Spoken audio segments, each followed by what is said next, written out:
to the Engineered Impact podcast. So wanted to talk today about an article that I read.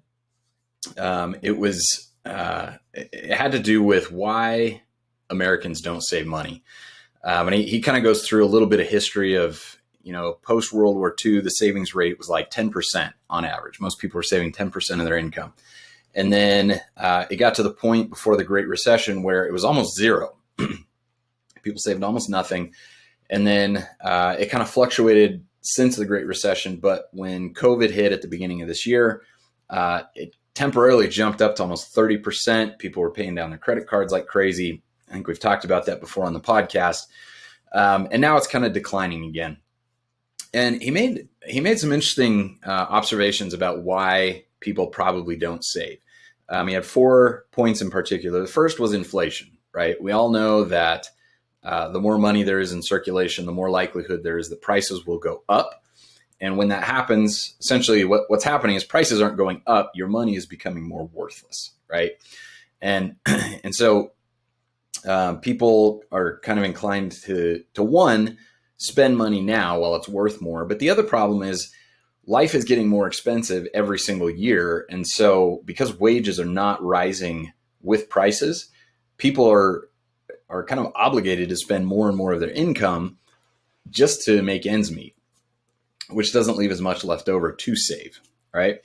So that's one thing. The second thing he pointed out was low interest rates, okay? If you've paid any attention to savings accounts lately, I mean, really since the Great Recession, it's kind of a waste of time to keep your money there if your intention is to grow your savings. I remember before the Great Recession, I could easily find a 4 or 5%, online money market account. In fact, when I was in college, when times were good, I guess, before the recession, I would do these crazy things like I would get a credit card and I would take a balance transfer that at the time you could easily find those deals with, there was no fee, there was no interest for like 12 months. I would take the cash from the balance transfer and I would just go stuff it in a savings, one of these, 4 or 5% online savings accounts, collect 5% on the money, and then I just pay it back at the end of the year. I thought that was pretty slick at the time, but you can't do that anymore, right? You go to your local bank, they're going to give you like 0.01% interest on your savings. So if you think about that, if you were to put $10,000 in an account, you're going to earn $1 on that for holding it there a year, right? It's a waste of your time. And so people aren't willing to do that. They're not willing to tie up their money, essentially losing value. Because again, if we go back to the first point, people aren't dumb, right? People understand that if you're not earning any interest and prices are going up, you're essentially losing value every single year, right? So people aren't inclined to do that. And, even now, like people were saving tons of money apparently at the beginning of this year because they were scared because the virus had created a ton of uncertainty. The government's response had basically crushed the economy. Unemployment went through the roof. People were scared. People didn't know what was going to happen. And so they started hoarding cash. That's just a natural response when there's chaos. But as part of the response, the Federal Reserve has dropped interest rates even further. That they're on the floor again. To the point, like I am buying property right now at interest rates I never thought I would see in my lifetime. And I'm refinancing as many properties as I can because the rates are just stupidly low. In fact, when you factor in inflation, it's basically like free money that the government's given me for 30 years. So, with that inflation and the fact that interest rates are zero, a lot of people are just not seeing the value in saving money, right? Now, a third thing, something we've talked about numerous times here, is taxation, right? The only thing that's a bigger sucker punch than earning 0.01% interest on your money is getting taxed on that gain, right? You scrimp and save 10 grand, you put it in a savings account, you earn $1, and then Uncle Sam and whatever state you live in are going to take a cut of that dollar, right? It's ridiculous. And so people they're not willing to do that. And then his fourth point that I thought was actually really interesting was we've got such a social safety net right now that a lot of people probably just don't see the need to save. And, I wouldn't have thought of that, but he's right. Like, you look at what's happened in response to COVID, right? One of the things that to me has become abundantly clear is Americans do not have their own safety net, right? Individuals don't have it. Businesses don't have it, because as soon as things went into the weeds, so many people and so many businesses immediately ran to the government, right?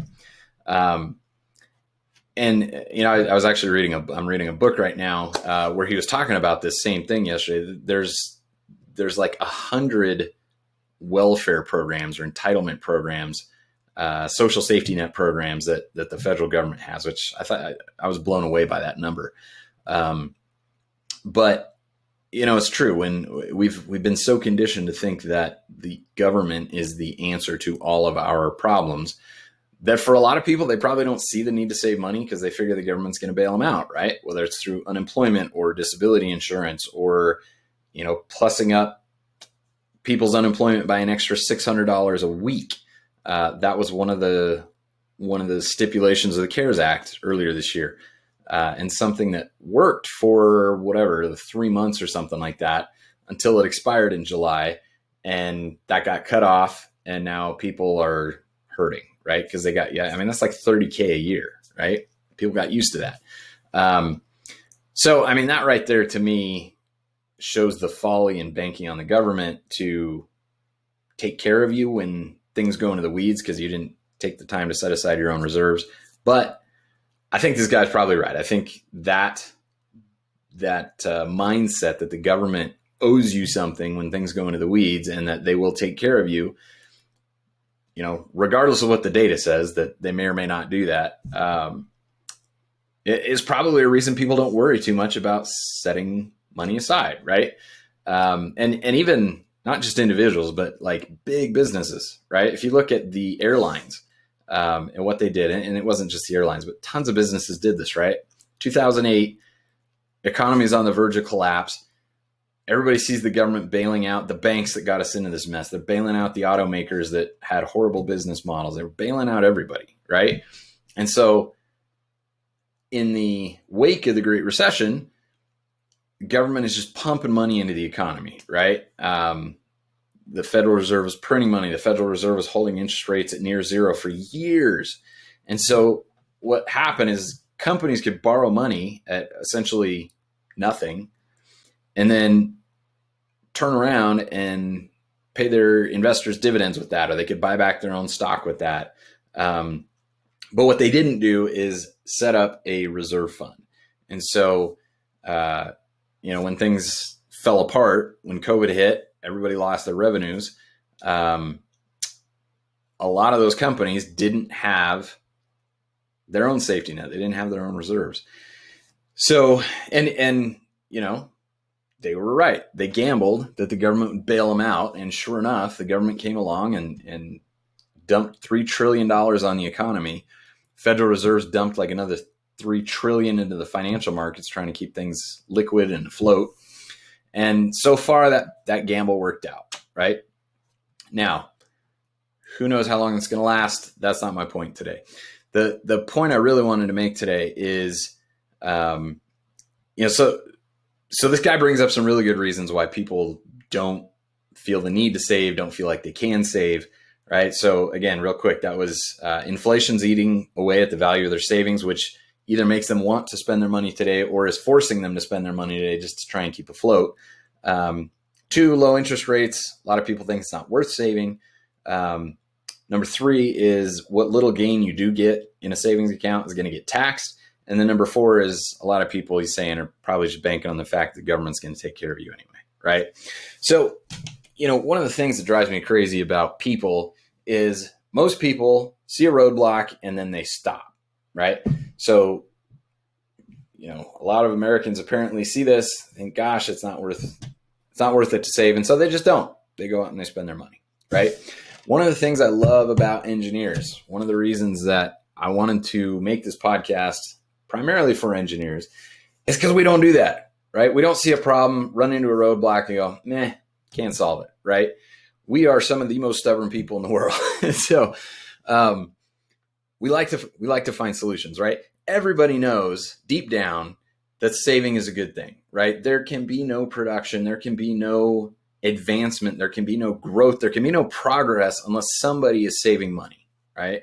We live in this crazy world right now where we're kind of living this fantasy where the Federal Reserve just prints money anytime the government says they need more money. And that may be changing, but at the end of the day, the principle that has driven society forward since we were hunter-gatherers was somebody had to have surplus that allowed them to create, to do something better. And whether that's saving for your retirement, whether that's starting a business, whatever it is you want to do, having savings, having capital that you have created gives you options, gives you power to go act.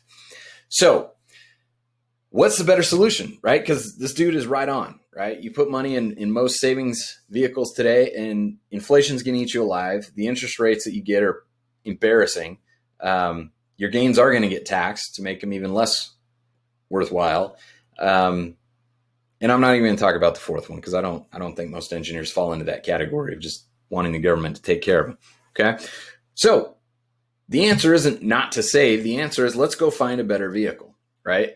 As you guys know, one of the things I absolutely love, and I love to advocate for it, is using high cash value life insurance policies, whole life policies, right? Because it solves all of these problems for us, right?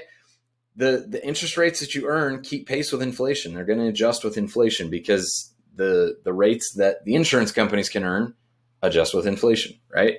So now we no longer have that issue where our money is losing value faster than our interest rates are making up for, right? We can put our money to work in these policies and the interest rate is going to outpace inflation is probably the best way to say it, okay? And then the tax piece of it, there's no taxes, right? That's one of the things I absolutely love. I hate paying taxes. I hate what the government does with the taxes I'm forced to pay. So I want to pay as little as possible. I think I have a moral imperative to pay as little as possible. I think that's a patriotic duty, personally. And that's one of the things I love about this vehicle, right? I put the money in there. I'm buying life insurance with it. I just get access to it. I get to grow that money. And I can access everything that I've ever saved in there tax-free. Anything above and beyond that, I can access it through a policy loan and I can go use it. There's no taxes on that because loans aren't taxed, right? So, I saw this article today. I had to hop on here and just kind of pound the table again about why I love these policies so much.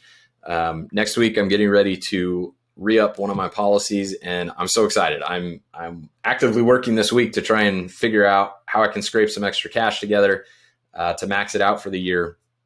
But I love these policies because it solves these problems, right? I don't have to be a typical guy who just goes, well, here's some problems. Doesn't make sense. I'm just going to go eat, drink, and be merry, right? No, I found a solution. It takes a little extra education. It's a little harder than just opening a savings account and stuffing money in there, right? Using a policy like this, it's very powerful, but it's a tool that requires responsibility. It requires a little more education. And, I went out, I got that, and now I'm able to use this policy very effectively. The people I'm talking to on this podcast are intelligent people. You are capable of figuring this out. You are capable of realizing that these problems are solvable and finding a solution. And I would encourage anyone to check these out. So that's what I've got for you today. If you are interested in what you're learning about, if the things that I'm saying are resonating with you, if you see these problems in your financial life and just don't know what to do about it, which is exactly where I was a few years ago, right? I saw these problems. I knew that what I was doing wasn't working. I just didn't know what to do about it until I found books and people that were doing other things that could help me figure out where I was going wrong, why the stuff I was doing wasn't working, and how with just a little bit more education and knowledge, I could solve all the problems that I saw. So if the things that you're learning about are resonating, I would encourage you again to check out Cashflow Tactics. I found these guys years into my own journey after I put a lot of this stuff together myself, but they have put it together, these principles and the tactics, into such an eloquent solution and system. And the way they teach, the way they open up these possibilities is just phenomenal. So I would highly, highly encourage you, if you are ready to do something different, to do something about the problems that you see in your financial system, highly encourage you to check out their 5-day challenge. 5 days, about 30 minutes a day, and you will understand not only why what you're doing today isn't giving you the results you want, but the changes that you can make in your system to get the results that you want and to become financially free much, much faster than you probably think possible. So if you're ready to take that step today, if you're ready to take a chance and learn something new, I would encourage you to check out the link in the show notes, and I will talk to you next time.